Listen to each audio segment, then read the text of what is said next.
평생을 바친 시어머니의 밥상을 며느리는 밀키트보다 못하다며 타박했습니다. 아들은 그 종택을 팔아치울 음모를 꾸몄죠. 결국 치매 노인으로 몰려 모든 것을 빼앗길 위기에 처한 어머니. 하지만 먼지 쌓인 다락방에서 가문의 운명을 뒤집을 거대한 비밀을 찾아냅니다.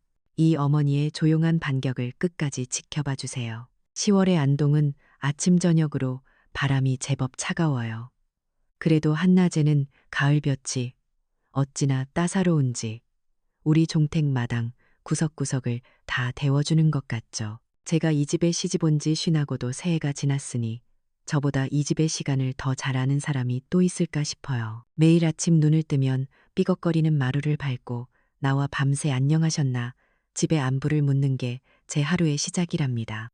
오늘은 유난히 하늘이 높고 푸르러서 광에 넣어뒀던 항아리들을 전부 꺼내 볕을 쬐어주기로 마음먹었어요. 그 중에서도 제일 아끼는 건 작년에 제가 직접 담근 안동식혜 항아리예요. 엿기름과 찹쌀, 그리고 붉은 생강, 몇 조각 띄워 정성으로 삭힌 식혜는 우리 집을 찾는 손님들에게 내놓는 제 가장 큰 자랑거리거든요.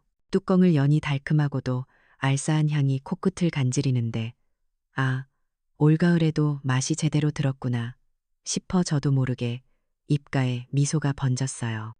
항아리들을 닦아 마당에 널어놓고는 젖은 걸레를 들고 대청마루에 앉았어요.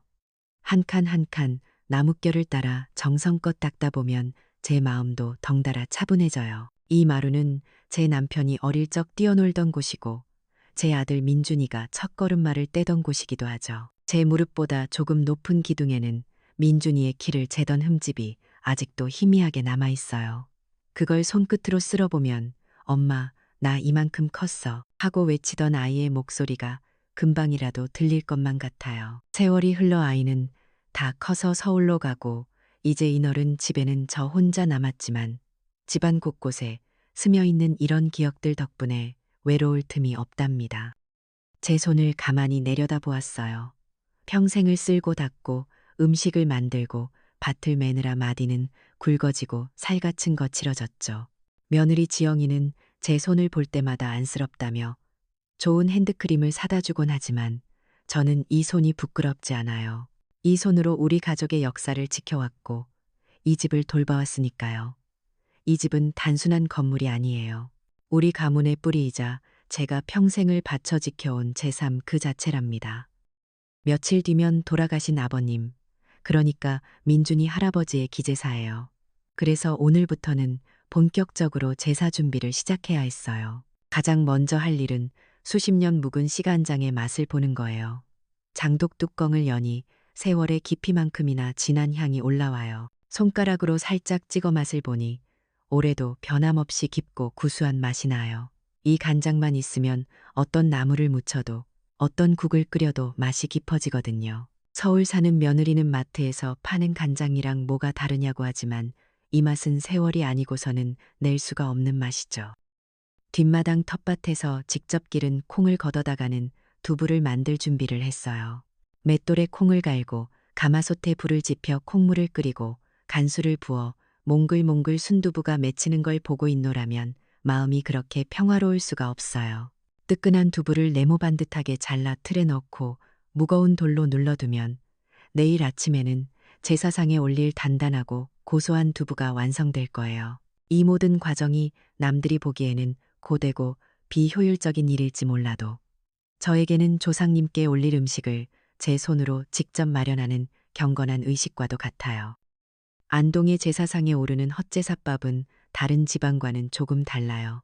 고추장 대신 간장으로 비벼 먹는 비빔밥인데 여기에 올라가는 나물 하나하나에도 정성이 이만저만 들어가는 게 아니랍니다.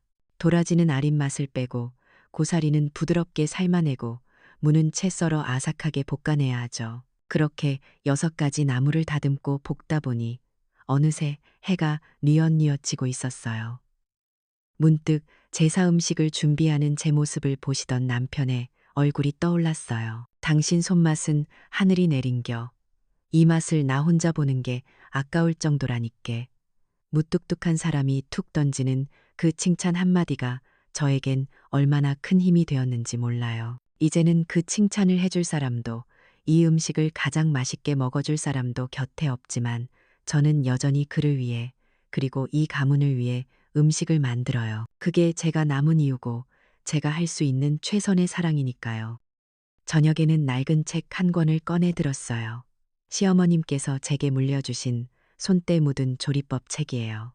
붓으로 쓴 한자들이 빼곡한 책인데 여기에는 우리 집안 대대로 내려오는 음식 비법들이 전부 담겨 있죠. 단순한 조리법만이 아니라 어떤 날씨에는 어떤 음식이 몸에 좋고 어떤 손님이 왔을 때는 어떻게 상을 차려야 하는지에 대한 지혜까지 담겨 있어요. 이 책을 읽고 있노라면 제가 단순히 음식을 만드는 사람이 아니라 우리 가문의 귀한 지혜를 이어가는 전승자가 된 것 같아 어깨가 무거워지면서도 가슴 한편이 뻐근해져요.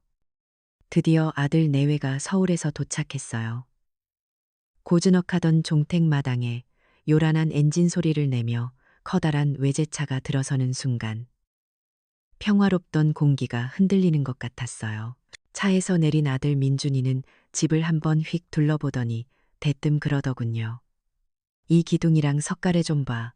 이거 잘만 리모델링하면 돈이 꽤 되겠는데 하고 말이에요. 건축가인 아들 눈에는 이 집이 제가 살아가는 공간이 아니라 값을 매길 수 있는 부동산으로만 보이는 모양이었어요. 며느리 지영이는 도착하자마자 인상을 찌푸렸죠. 어머님, 이런 데는 와이파이도 잘 안 터지죠. 하면서요. 매번 올 때마다 하는 똑같은 불평이었어요.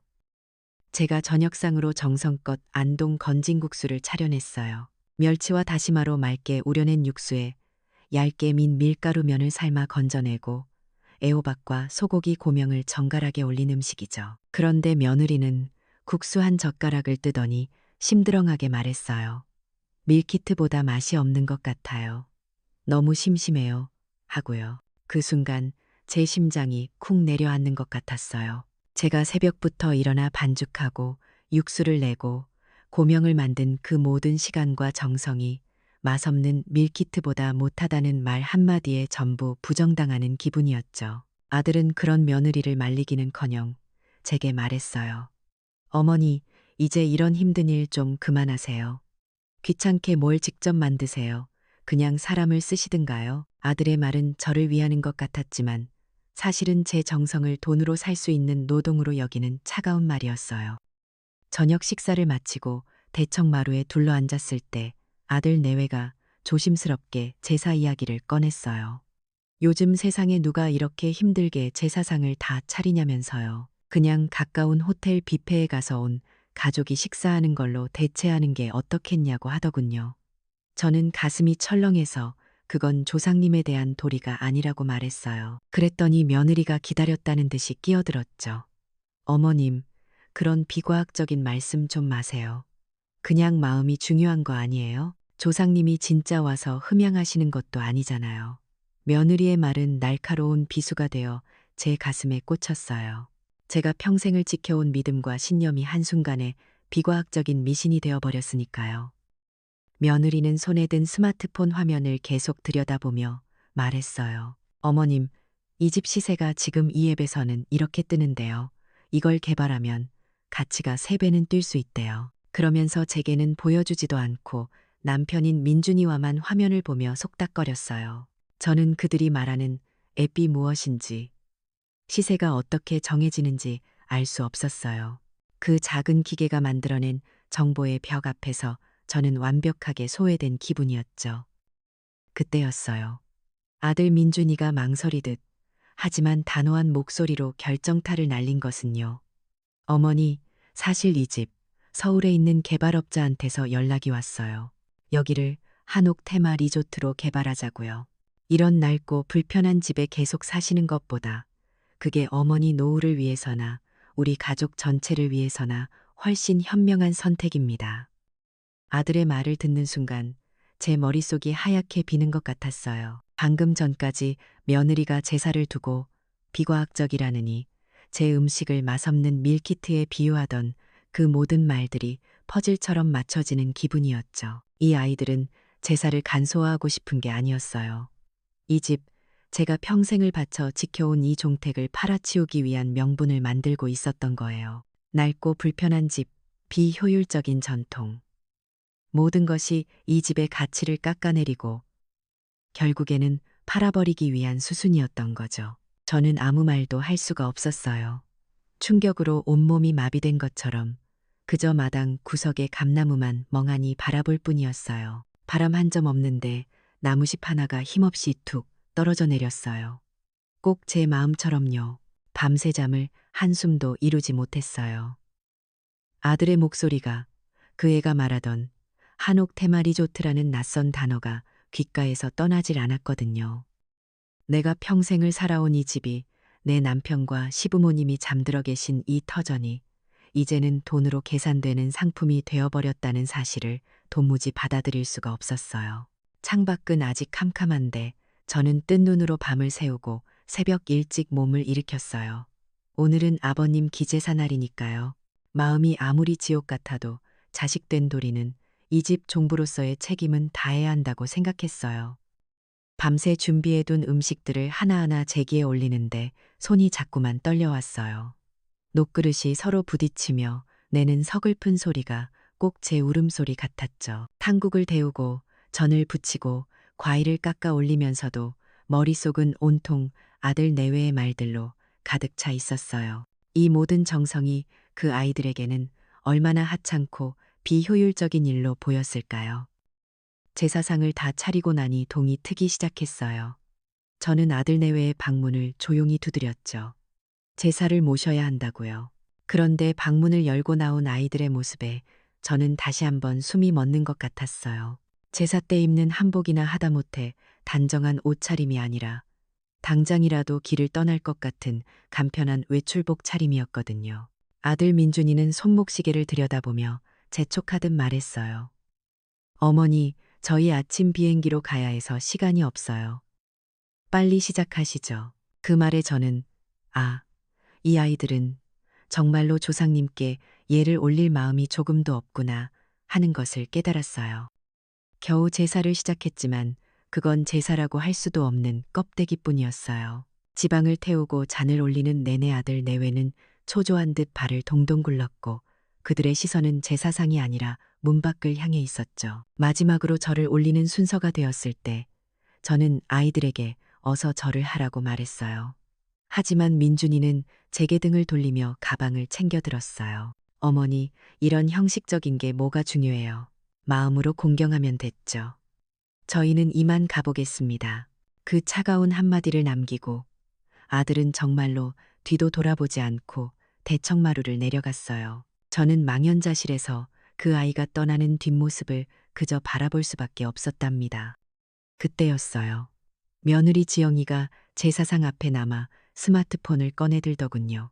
저는 혹시나 이 아이는 그래도 마지막 인사는 하려나 하는 신락 같은 기대를 품었어요. 하지만 그 아이는 제사상을 향해 고개를 숙이는 대신 찰칵, 찰칵 소리를 내며 음식 사진을 찍기 시작했어요. 그러더니 혼잣말처럼 비웃으며 말했죠. 이런 거 인스타에 올리면 설정샷이라고 욕먹어요. 요즘 트렌드랑 너무 안 맞아서. 저는 너무나 큰 모욕감에 얼굴이 화끈거렸어요.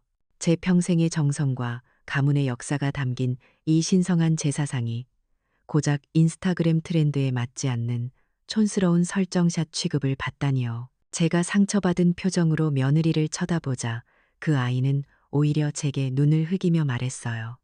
어머님, 농담인데 화내시는 거예요? 요즘 부쩍 예민하시네요. 그 순간 저는 깨달았어요. 이 아이는 제게 상처를 주고 그 상처에 대한 제 반응마저 비정상적인 예민함으로 몰아가고 있다는 것을요. 그건 사람의 영혼을 파괴하는 아주 잔인한 방식이었어요. 아들 내외가 썰물처럼 빠져나간 종택에는 저와 싸늘하게 식어가는 제사 음식만이 남았어요. 저는 텅 빈 대청마루에 주저앉아 한참을 울었답니다.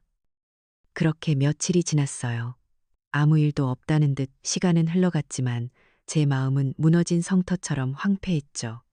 그러던 어느 날 오후 요란하게 전화벨이 울렸어요.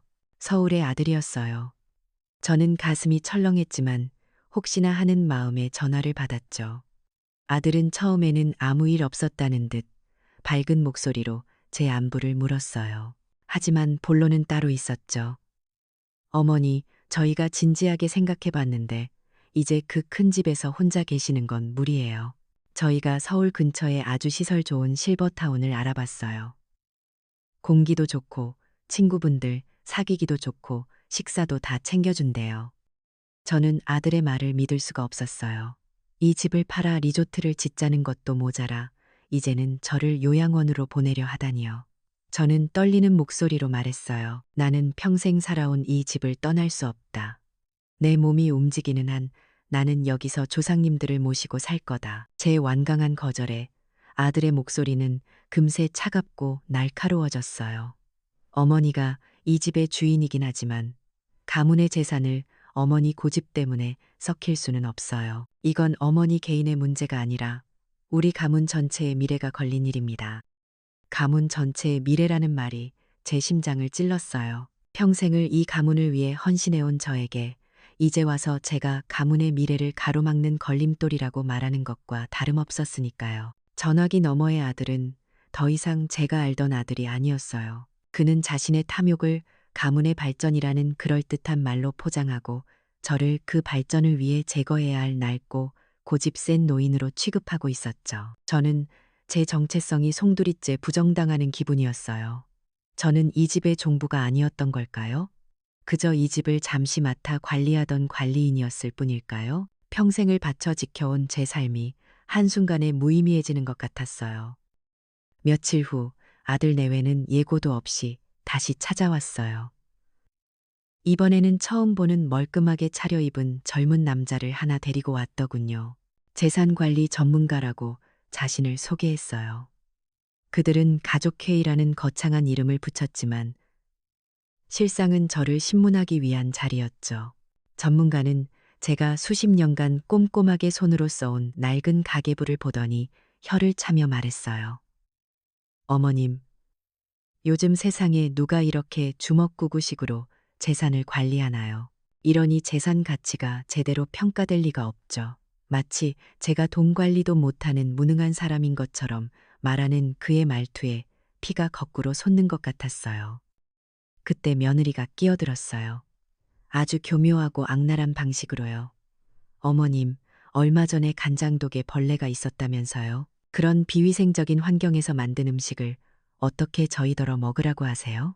어머님은 이제 연세가 드셔서 이런 세세한 것까지 신경 쓰실 기력이 없으신 거예요. 그건 명백한 거짓말이었어요. 며칠 전 장독에 날벌레 한 마리가 빠져 제가 건져낸 적은 있었지만 그 아이는 그 일을 마치 제가 벌레가 들끓는 비위생적인 환경에서 장을 담그는 것처럼 부풀려 왜곡하고 있었죠. 그 아이의 목적은 분명했어요.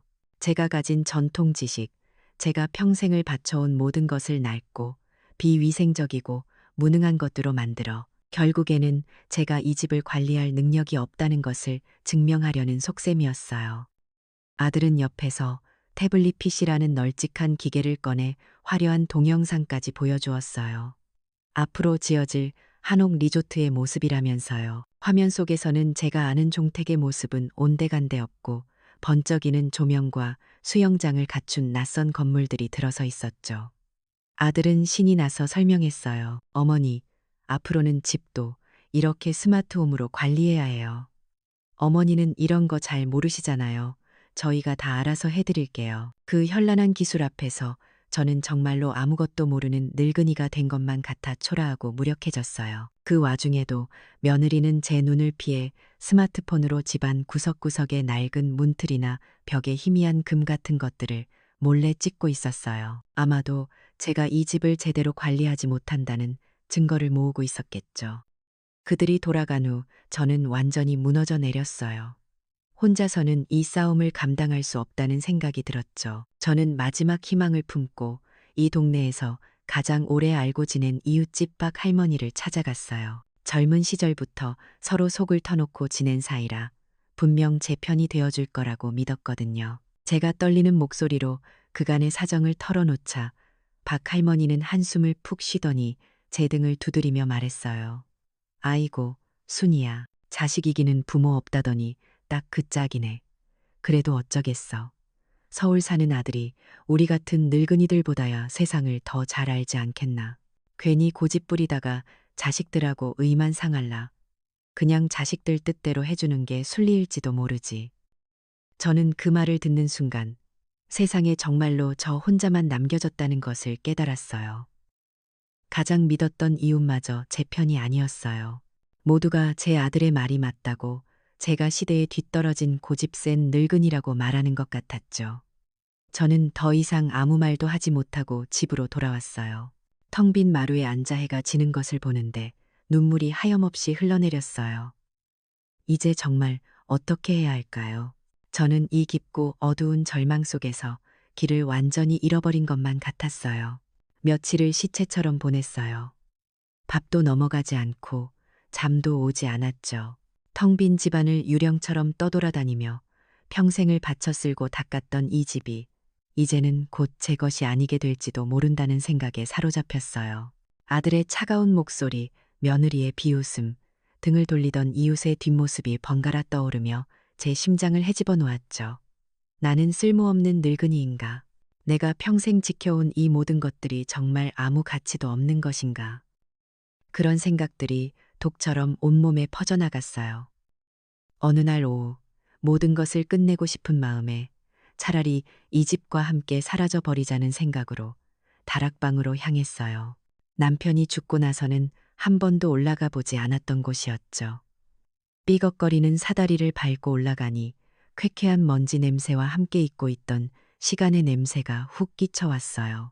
희미한 창살 사이로 들어오는 햇빛의 먼지들이 부유하는 모습을 멍하니 바라보는데 저 구석에 놓인 낡은 오동나무 괴짝 하나가 눈에 들어왔어요. 제가 이 집에 시집 올 때 시어머님께서 제게 물려주신 것이었죠. 그 안에는 어머님의 손때가 묻은 물건들이 들어있다고 하셨지만 경황이 없어 열어볼 생각도 못하고 수십 년을 잊고 지냈네요. 홀린 듯이 괴짝으로 다가가 굳게 닫힌 뚜껑을 열었어요. 삐익 소름 끼치는 소리와 함께 안에서 조명 냄새와 오래된 나무향이 섞여 올라왔죠.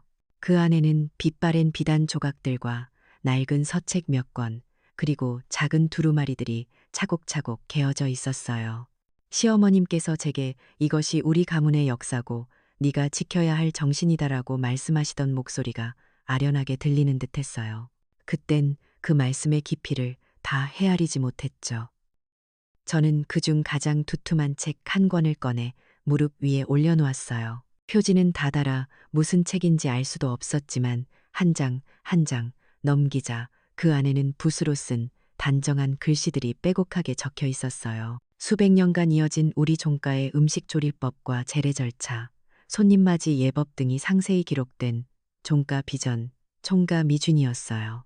처음에는 그저 낡고 고리타분한 옛날 기록이라고만 생각했어요. 며느리가 비웃던 바로 그 비과학적이고 촌스러운 것들의 집합체라고요. 그런데 먼지를 털어내고 한 글자 한 글자 찬찬히 읽어내려가는데 저는 점점 그 안에 담긴 깊이에 놀라지 않을 수 없었어요. 그것은 단순한 조리법의 나열이 아니었어요. 예를 들어 봄나무를 묻히는 법에 대한 기록에는 봄의 기운을 그대로 담아내기 위해 과한 양념을 삼가고 묵은 장보다는 햇장을 써서 그 양을 살려야 한다고 적혀 있었죠. 여름철 음식에 대해서는 더위로 지친 몸의 기운을 돋우기 위해 차가운 성질의 재료를 쓰고 상하기 쉬우니 오래 두지 말고 바로 먹어야 한다는 내용이 있었고요. 음식물 쓰레기를 최소화하기 위해 채소의 뿌리나 껍질까지 활용하는 법, 각 계절과 절기에 맞춰 자연의 순리대로 상을 차리는 법, 그 모든 것들이 요즘 사람들이 말하는 지속 가능한 삶이나 자연주의 식단과 다를 바가 없었어요. 더욱 놀라운 것은 손님을 대하는 예법에 대한 기록이었어요.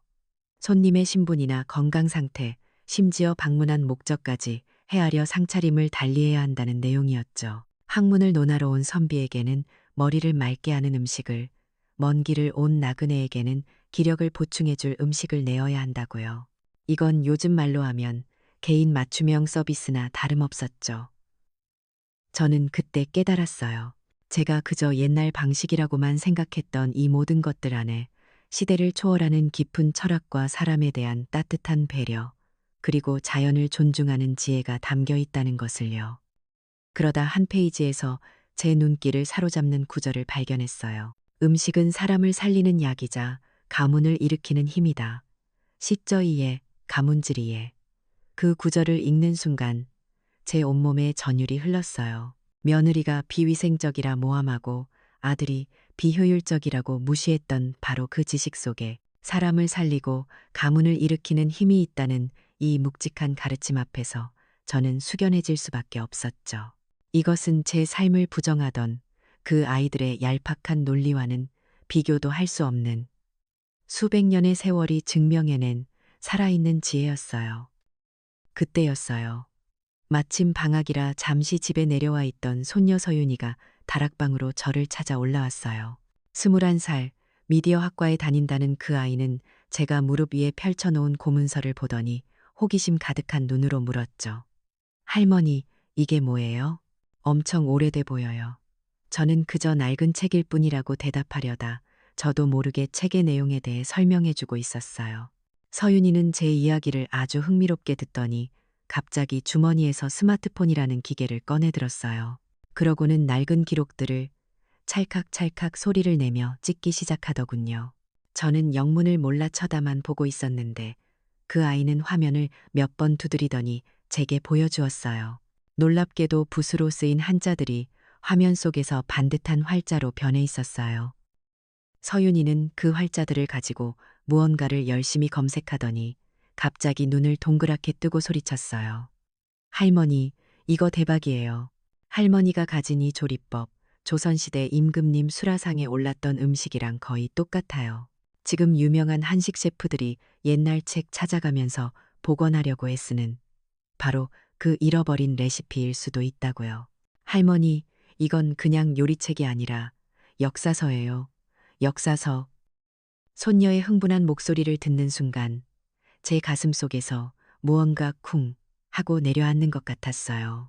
저는 평생을 당연하게 해오던 일이라 그 가치를 제대로 생각해 본 적이 없었는데 신세대인 손녀의 눈에는 이것이 대박이고 역사로 보인다는 사실이 믿기지 않았죠. 제 지식이, 제 삶이 처음으로 객관적인 가치를 가질 수 있다는 것을 깨닫는 순간이었어요. 서윤이는 저를 설득해서 안동시 문화원에 전화를 걸었어요. 처음에는 전화를 받은 직원이 시큰둥한 목소리로 어르신, 그런 고문서는 집에 한두 권씩 다 있으세요. 하더니 서윤이가 스마트폰으로 변환한 문서 몇 장을 이메일인가 하는 것으로 보내주자. 잠시 후에 태도가 완전히 바뀌어서 다시 전화를 했어요.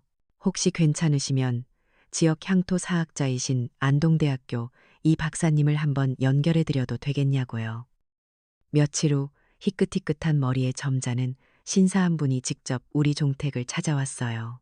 자신을 이 박사라고 소개한 그는 제가 내놓은 종가 비전을 보더니 흰 장갑을 꺼내 끼고는 아주 조심스럽게 책장을 넘기기 시작했어요. 그의 눈은 존경심과 경외감으로 빛나고 있었죠. 한참을 말없이 책을 들여다보던 그는 마침내 감탄사를 터뜨렸어요. 어르신, 이것은 안동 양반가의 식문화와 생활사를 연구하는데 결정적인 사료입니다. 돈으로 환산할 수 없는 그야말로 살아있는 역사입니다. 이 박사님의 떨리는 목소리를 듣는데 제 눈에서는 저도 모르게 눈물이 주르륵 흘러내렸어요. 외부 전문가, 문화적 권위를 가진 학자로부터 제 삶과 유산을 인정받는 순간이었어요. 저는 더 이상 쓸모없고 촌스러운 늙은이가 아니었어요. 돈으로 환산할 수 없는 가치를 지닌 살아있는 역사 그 자체였던 거예요. 잃어버렸던 자부심이 수십 년 만에 뜨겁게 솟아오르는 것을 느꼈어요.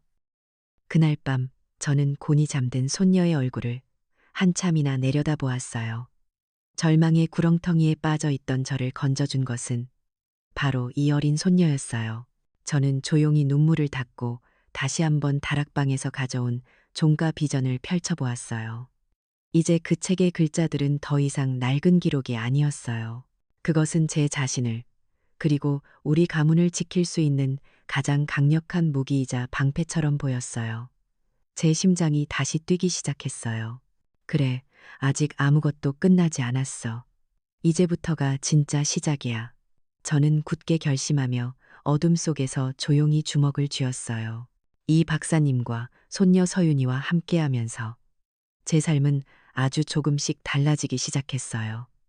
혼자서는 캄캄하기만 했던 제 세상에 작은 등불이 하나둘 켜지는 기분이었죠. 이 박사님은 며칠 뒤 제게 조심스럽게 제안을 하나 하셨어요. 혹시 괜찮으시다면 함께 가보실 곳이 있다고요.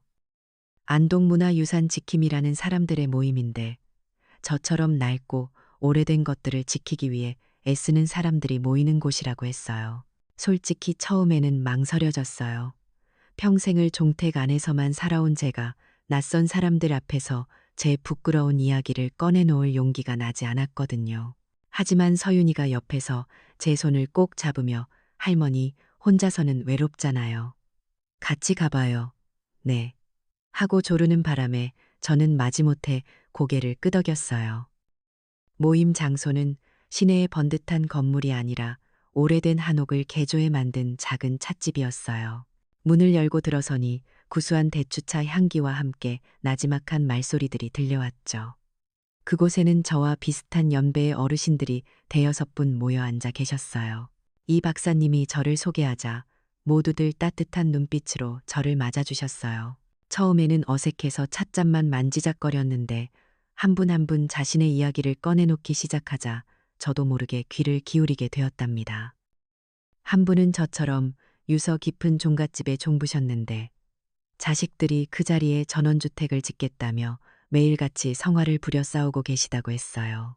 또 다른 분은 안동에서 유일하게 남은 전통 방식의 옹기 가마를 지키고 계신 분이었는데 시에서 그 일대를 공원으로 개발한다며 가마를 철거하라는 통보를 받았다고 하소연하셨죠. 그분들의 이야기를 듣고 있자니 남의 일 같지가 않아 제 가슴도 미어졌어요. 저마다 지키려는 것은 달랐지만 세상의 빠른 변화 속에서 소중한 것을 잃을 위기에 처했다는 그 절박한 심정은 모두가 똑같았거든요. 제 차례가 되어 저는 떨리는 목소리로 아들 내외와의 일을 털어놓았어요. 제 이야기가 끝나자 모두들 제 손을 잡고 등을 두드려주며 함께 눈시울을 붉혀주셨어요. 얼마나 속이 상했을꼬. 자식들이 어찌 그럴 수가 있나. 그 따뜻한 위로의 말들 속에서 저는 지난 며칠간 저를 짓누르던 깊은 고립감에서 조금씩 벗어나는 것을 느꼈어요. 그때 서윤이가 옆에서 조용히 태블릿 PC라는 것을 꺼내들었어요. 그러고는 저희 집 다락방에서 찾은 종가 비전을 디지털로 복사해 둔 것을 사람들에게 보여주었죠. 화면 속에 떠오른 낡은 고문서의 사진을 보더니 모두의 눈이 동그래졌어요. 특히 종부라고 하셨던 분은 화면을 거의 코앞까지 당겨보며 감탄했죠. 아이고, 이게 다 뭐야. 우리 시어른들께서 입으로만 전해주시던 것들이 여기에 다 글로 남았네. 옹 기장이 어르신도 거들었어요. 이런 귀한 걸 여태껏 혼자 지키고 계셨구먼. 우리가 너무 우리 것만 지키느라 곁에서 같이 힘들어하는 동지를 못 봤어. 그분들은 제 책을 보고 영감을 받은 듯 각자 흩어져 있던 자신들의 지식과 유산을 체계적으로 정리하고 힘을 합쳐야 할 필요성을 깨달았다고 입을 모았어요. 그 순간 저는 깨달았어요. 저는 더 이상 혼자가 아니었어요. 제 곁에는 같은 아픔을 공유하고 같은 꿈을 꾸는 든든한 동지들이 있었던 거예요. 그날 이후 손녀 서윤이는 제 가장 훌륭한 참모가 되어 주었어요. 그 아이는 제 허락을 받고 인스타그램이라는 것에 에티앤덩, 정가, 스토리라는 이름의 계정을 만들었어요. 그러고는 제게 말했죠. 할머니, 이제부터 우리가 가진 이 귀한 보물들을 세상 사람들에게 하나씩 보여주는 거예요. 첫 번째 게시물로 서윤이는 종가 비전에 적혀 있던 조선시대 미세먼지 이기는 법, 도라지 정과 레시피를 올렸어요. 제가 직접 만든 도라지 정과를 서윤이가 아주 예쁘게 사진을 찍고 그 옆에 제가 들려준 음식에 얽힌 옛날 이야기를 짧고 재미있는 글로 덧붙였죠. 처음에는 아는 사람들 몇몇만 좋아요인가 하는 것을 눌러주었어요. 그런데 며칠 뒤 아주 놀라운 일이 벌어졌어요. 유명한 음식 평론가 한 분이 저희 계정을 보고는 자신의 글에 잊혀진 전통 속에 숨겨진 진짜 럭셔리를 발견했다며 저희를 소개한 거예요. 그 글이 올라가자마자 팔로워라는 것이 갑자기 수백, 수천 명으로 불어나기 시작했어요. 댓글이라는 것도 수없이 달렸죠. 우리 할머니가 해주시던 바로 그 맛인데 레시피를 공유해 주셔서 정말 감사해요. 전통이라고 해서 고리타분할 줄만 알았는데 이야기가 너무 재미있어요. 이런 귀한 문화를 지켜주셔서 고맙습니다. 응원할게요. 저와 서윤이는 밤늦도록 그 댓글들을 하나하나 읽으며 웃다가 울다가를 반복했어요. 얼굴도 이름도 모르는 수많은 사람들이 멀리서 저를 응원해주고 있었던 거예요. 그들은 제게 보이지 않는 군대와도 같았죠. 서윤이는 제 요리 과정을 짧은 동영상으로 찍어 올리기도 했어요. 제가 무심코 나물을 무치거나 전을 부치는 모습이 그 아이의 손을 거치면 아주 근사한 영상이 되었죠. 은은한 배경음악 위로 제 거친 손이 움직이는 모습을 보며 사람들은 장인의 손길, 수십 년의 내공이 느껴진다며 칭찬을 아끼지 않았어요. 저는 제 삶이, 제 손이 이렇게나 많은 사람들에게 감동을 줄 수 있다는 사실이 믿기지 않았답니다. 좋은 소식은 거기서 그치지 않았어요. 이 박사님과 안동문화원의 도움으로 저희 집 종가 비전이도 문화재위원회 긴급 심해 안건으로 올라갔다는 연락이 왔어요. 그리고 며칠 뒤에는 위원님들이 직접 현장 실사를 나오셨죠. 그 소식을 전해 들은 아들 민준이는 전화로 어머니가 이제 노망나서 쓸데없는 일을 벌인다며 비웃었지만 그 목소리에는 어딘지 모르게 초조함이 묻어 있었어요. 실사 당일 정장을 차려입은 위원님들이 종택에 도착했어요. 그분들은 제 아들처럼 집을 돈으로 계산하는 눈이 아니라 학자가 유물을 감정하는 경건하고 진지한 눈으로 집안 곳곳을 살폈어요. 그들은 낡은 기둥의 나이테를 어루만지고 석가래의 구조를 보며 감탄했어요. 특히 제가 매일같이 닦고 관리하던 장독대와 아궁이에 불을 때는 옛날 부엌을 보더니 한 위원님께서 이렇게 말씀하셨죠. 이곳은 박제된 유물이 아니라 지금도 숨을 쉬고 있는 살아있는 박물관입니다. 그분들은 제게 종가 비전의 내용에 대해 아주 상세하게 질문했고 저는 제가 아는 모든 것을 정성껏 대답했어요. 실사를 마친 위원장님은 제 손을 꼭 잡으며 말했어요. 어르신께서 평생을 바쳐 지켜오신 이 모든 것들이 얼마나 위대한 가치를 지녔는지 저희가 잘 알게 되었습니다. 예비문화재로 지정될 가능성이 아주 높다는 긍정적인 평가와 함께요. 그 말을 듣는 순간 저는 제 모든 서름과 억울함이 눈 녹듯 사라지는 것을 느꼈어요. 제 삶이, 제 지혜가 드디어 세상으로부터 공적인 인정을 받는 순간이었으니까요. 하지만 세상은 저를 가만히 내버려 두지 않았어요. 며칠 뒤 법원에서 등기우편이 하나 날아왔어요. 아들 민준이가 저를 상대로 어머니의 재산 관리 능력이 없으니 아들인 자신이 후견인이 되겠다며 성년 후견인 지정 심판을 청구했다는 통지서였죠. 올 것이 왔구나 싶었어요. 가슴이 철렁 내려앉았지만 이제 저는 예전처럼 무력하게 당하고만 있지는 않을 거라고 다짐했어요. 저는 이 박사님이 소개해 주신 문화유산 전문 변호사님을 찾아갔어요. 제 이야기를 모두 들은 변호사님은 안경을 고쳤으며 단호하게 말했죠. 어머님, 이 싸움은 단순한 재산 다툼이 아닙니다. 어머님의 지식과 삶이 과연 법적으로 보호받을 가치가 있는 문화자산인지를 입증하는 우리 사회 전체를 위한 싸움입니다. 변호사님은 아주 체계적인 전략을 세웠어요. 이 박사님과 문화재위원님들의 전문가 소견서를 받고 안동 문화유산 지킴이 사람들의 탄원서를 모으고 그리고 무엇보다도 인스타그램에서 저를 응원하는 수만 명의 보이지 않는 군대의 목소리를 법정의 증거로 제출할 계획이라고 했어요. 저는 더 이상 혼자가 아니었어요. 제 뒤에는 제 가치를 알아봐주는 든든한 동지들과 저를 응원하는 수많은 사람들의 마음이 있었죠. 저는 제 보이지 않는 군대와 함께 제 삶의 가치를 증명하기 위한 가장 큰 싸움을 준비하기 시작했어요. 두렵지 않다면 거짓말이겠지만 이상하게도 마음 한구석은 아주 단단하고 평온했어요. 드디어 신문기일이 밝았어요.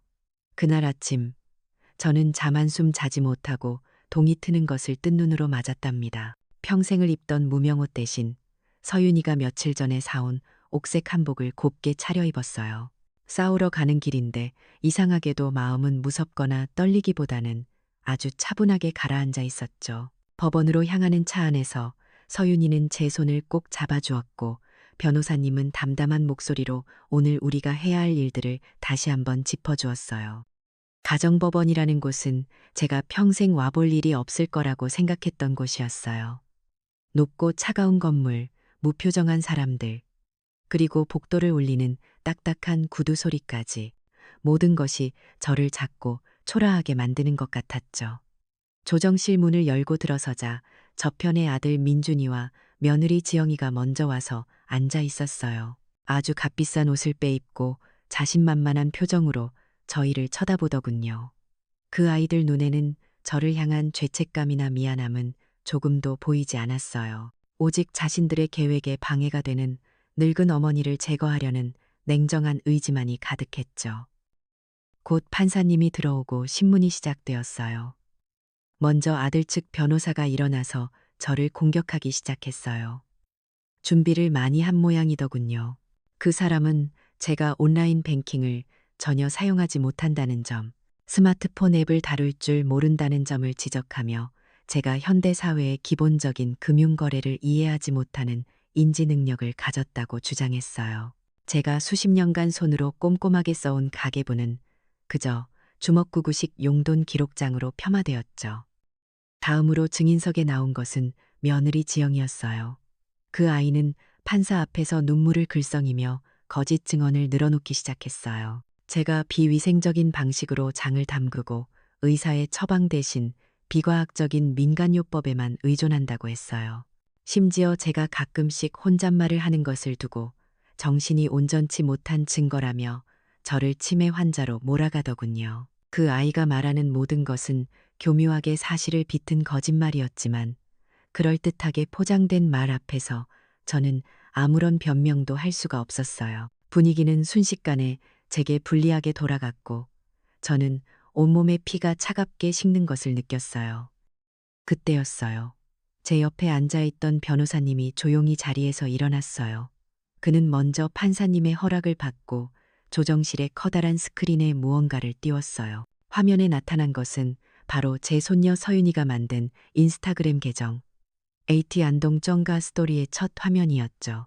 화면 가득 제가 만든 음식 사진들과 그 아래로 빼곡하게 달린 수만 개의 댓글들이 나타났어요. 조정실 안의 모든 사람들이 술렁이기 시작했고 아들 내외의 얼굴에는 당혹감이 스쳐 지나갔어요.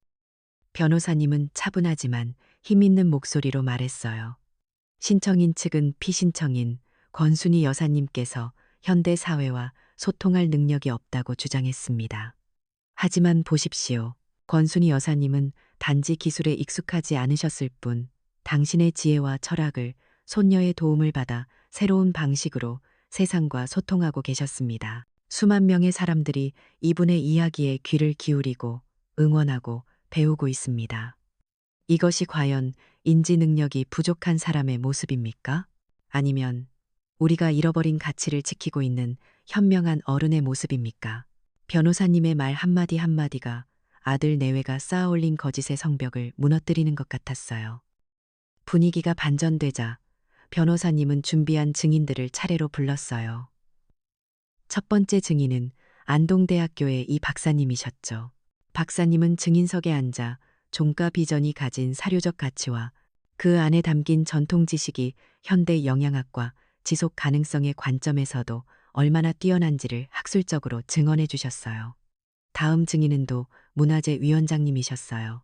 위원장님은 저희 종택을 실사했던 경험을 이야기하며 권순희 여사님은 단순한 고택의 소유주가 아닙니다. 그분은 종가 문화 그 자체이며 지금도 그 전통을 살아 숨쉬게 하는 살아있는 문화유산입니다. 그런 분의 삶과 지식을 법의 잣대로 재단하려는 시도 자체가 우리 문화에 대한 심각한 모독입니다.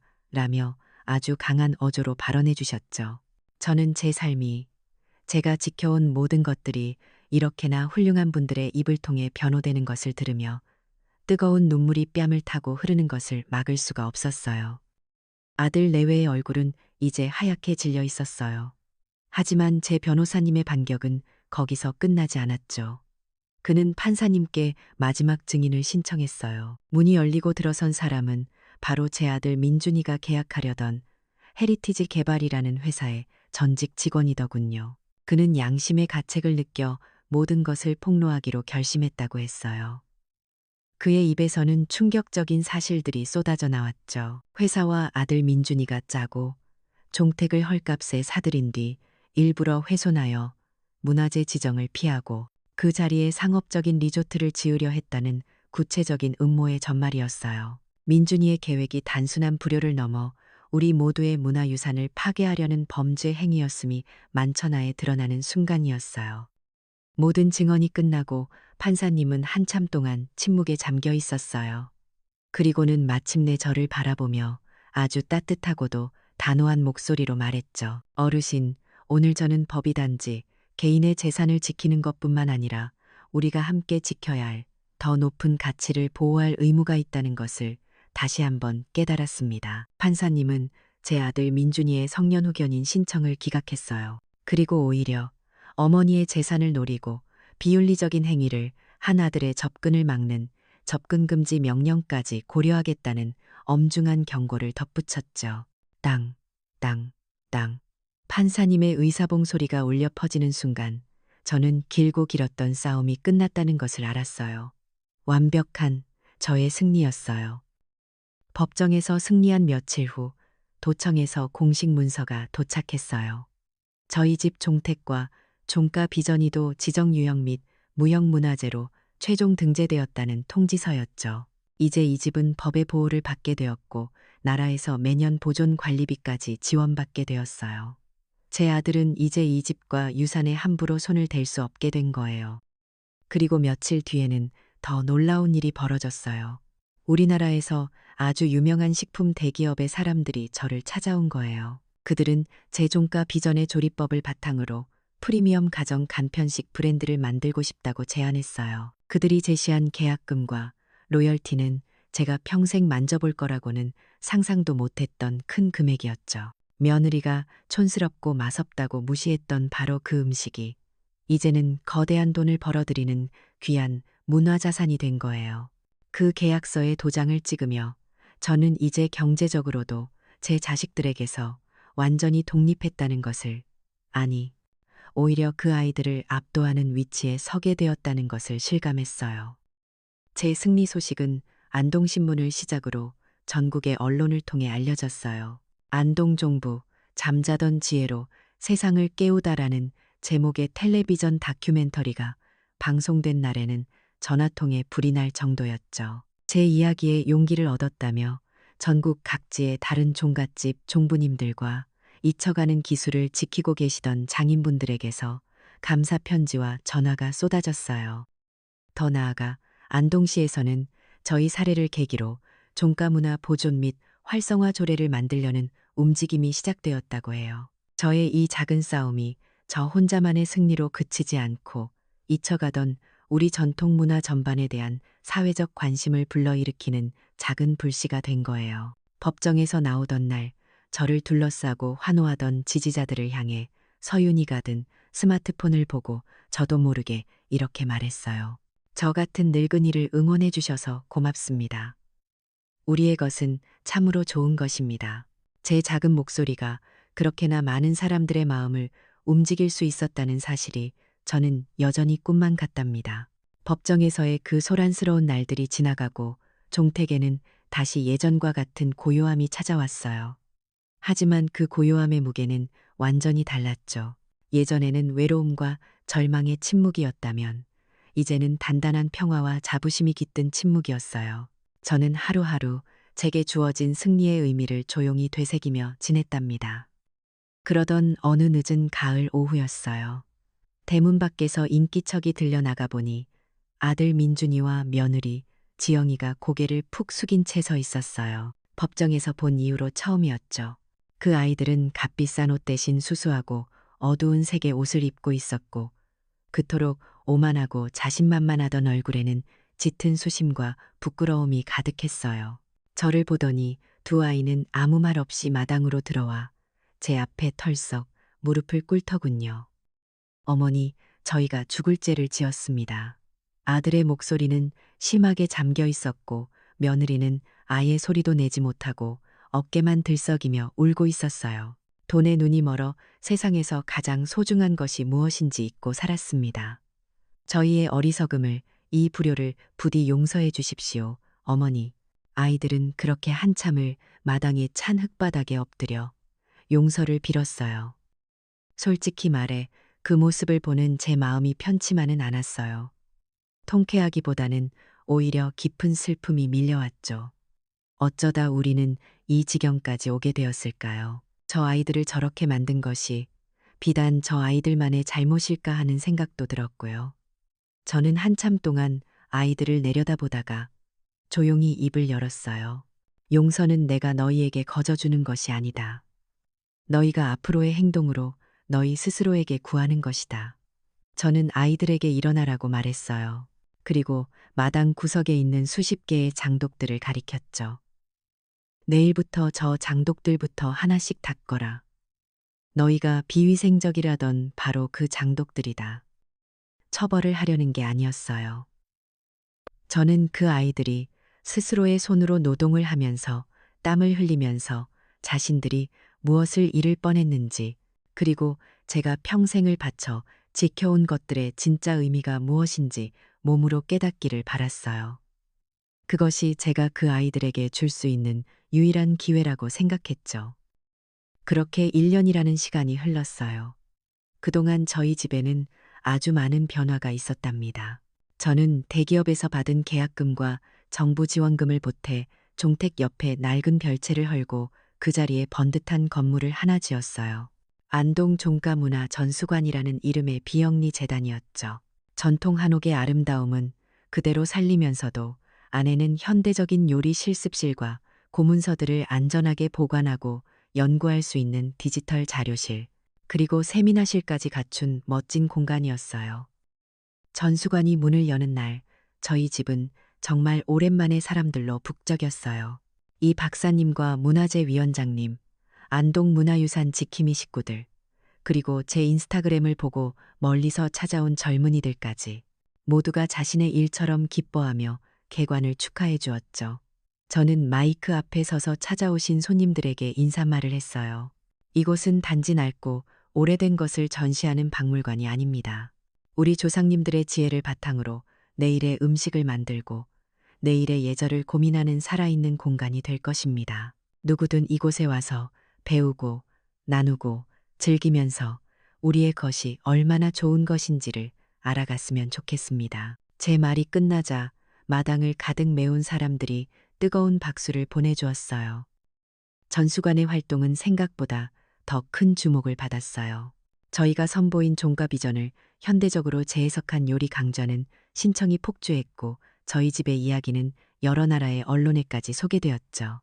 그러던 어느 날 저는 문화재청으로부터 미래무형문화유산 정책 자문위원으로 위촉되었다는 연락을 받았어요. 제가 서울의 높은 회의실에 가서 우리나라의 문화정책에 대해 이야기하게 될 줄은 꿈에도 몰랐던 일이죠. 회의에 참석한 높은 분들 앞에서 저는 제가 평소에 생각하던 바를 꾸밈없이 이야기했어요. 전통은 그저 박물관 유리 상자 안에 고이 모셔두기만 해서는 언젠가 사라지고 맙니다. 사람들이 직접 만져보고 맛보고 즐기면서 오늘날의 삶과 어떻게 연결될 수 있는지를 끊임없이 고민하게 만들어야 합니다. 그래야 전통이 비로소 내일의 문화가 될 수 있습니다. 제 이야기는 정부의 새로운 문화 정책, K-헤리티지 산업화 전략에 중요한 영감을 주었다고 하더군요. 제 개인의 작은 목소리가 나라의 미래를 위한 정책의 보탬이 되었다는 사실이 얼마나 뿌듯하고 감사했는지 몰라요. 요즘 저희 전수관의 요리 실습실에 가보면 아주 재미있는 풍경이 펼쳐진답니다. 제가 젊은 요리사, 지망생들과 대학생들에게 종가 음식의 원리를 가르치고 있으면 저쪽 구석에서는 며느리 지영이가 서툰 솜씨지만 아주 진지한 얼굴로 나무를 다듬고 있어요. 처음에는 억지로 하는 것 같더니 이제는 제법 음식의 참맛을 알아가는 눈치예요.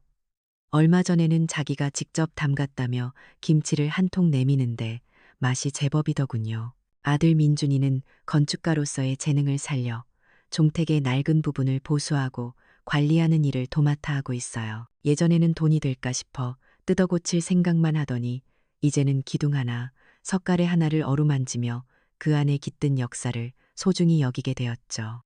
그리고 그 모든 과정을 우리 손녀 서윤이가 카메라에 담고 있어요. 할머니의 레시피, 손녀의 카메라라는 제목으로 만드는 유튜브 다큐멘터리 시리즈인데 이게 해외에서도 인기가 아주 좋다고 해요.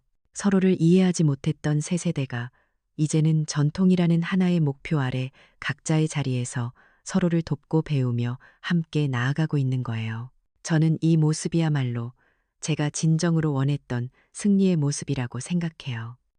어느덧 또 가을이 깊어졌네요. 저는 해질녘 전수관이 환히 내려다 보이는 종택 대청마루에 앉아 있는 것을 가장 좋아해요. 전수관에서는 젊은이들의 활기찬 웃음소리가 들려오고 마당에서는 서윤이가 이제 막 걸음마를 뗀 어린 동생에게 할머니에게서 배운 대로 절하는 법을 가르쳐 주고 있네요. 그 모습을 보고 있노라면 제 마음은 더할 나위 없이 평온해져요. 사람들은 제게 복수에 성공했다고들 말해요. 하지만 제가 진정으로 이긴 것은 제 못난 자식들이나 세상의 차가운 편견이 아니었어요. 제가 온 힘을 다해 싸워 이긴 것은 좋은 것은 결국 사라지고 말 것이라는 우리 스스로가 가진 체념이었답니다. 땅속 깊이 뿌리가 튼튼하게 내리고 있으면 아무리 모진 비바람이 불어와도 내일의 가지는 저절로 더욱 힘차게 뻗어나가는 법이거든요. 제 얼굴에 절로 번지는 평온한 미소 위로 따스한 가을 햇살이 가만히 내려앉고 있었어요. 세상이 낡고 쓸모없다고 무시하는 것들 속에 어쩌면 가장 단단한 내일의 뿌리가 숨어 있을지도 몰라요. 가장 큰 절망의 순간에 우리를 일으켜 세우는 힘은 화려한 새 것이 아니라 잊혀졌던 어제의 지혜에서 나오는 법이거든요. 진정한 승리는 결국 파괴가 아닌 소중한 가치를 되찾아 더 나은 미래를 만드는 것이죠.